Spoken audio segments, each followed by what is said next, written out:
Welcome to Bread and Beer.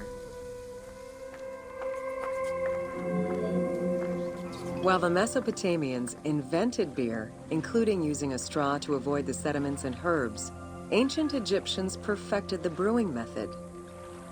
Egyptian beer's quality was determined by alcohol strength, color, and flavor. During the Pharaonic era, beer was the most commonly used and important alcoholic beverage.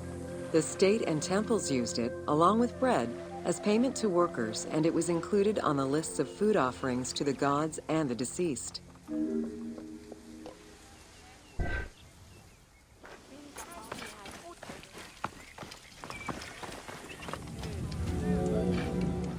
Beer was the popular drink of ceremonies and festivals. The Festival of Drunkenness was even dedicated to it. Considered to be quite nutritional, beer was also significant in the day-to-day lives of ancient Egyptians. Egyptian adults and children consumed beer with all of their meals, and medical texts include hundreds of remedies that contain beer. It remained the most popular alcoholic beverage until the Roman era.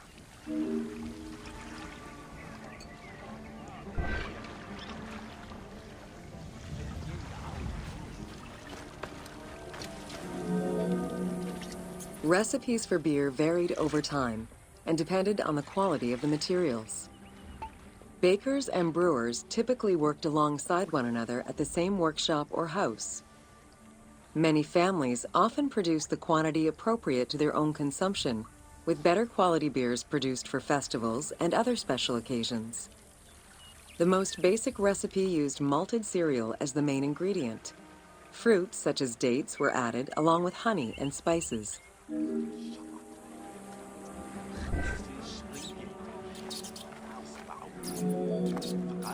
Once baked, bread would be crumbled into the brew to start the fermentation process. Adding grain enzymes would break down the starches, turning them into sugar and creating a thick mash.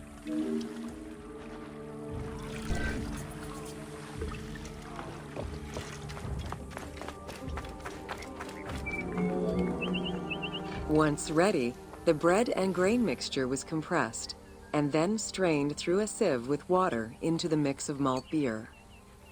Once fermented, the beer mash was transferred to large containers and again compressed by foot or with pestles.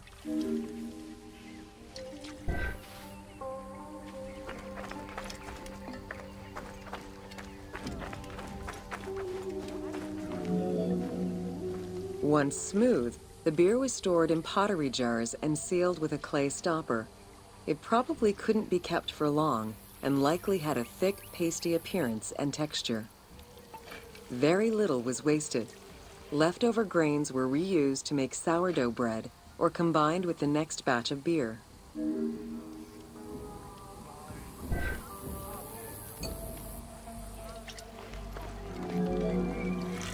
While there are many ancient accounts for making bread, most of the knowledge known about ancient Egyptian brewing comes from an account by the alchemist Zosimus over 300 years after Cleopatra's reign. More recently, Dr. Delwyn Samuel, an archaeobotanist, has proposed alternate antique techniques to brew beer. However, experts are unable to replicate an authentic beer since not all of the techniques and ingredients used by ancient Egyptians are known yet.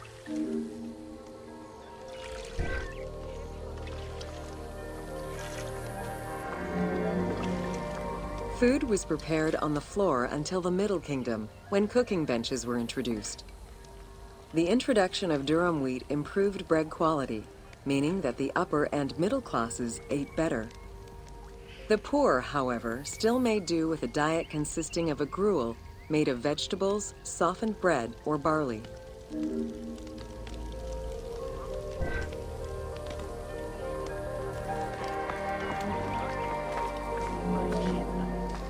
Dough was kneaded by hand or foot, and when sufficiently blended, additional items were added, such as fruits, nuts, honey, and spices. To leaven the bread, they added sourdough or leaven from beer brewing. Ovens were circular or beehive-shaped and made with clay or brick. If there was no oven at all, a bread maker used the hot sand to bake flatbread. a technique still in use by some Berbers today.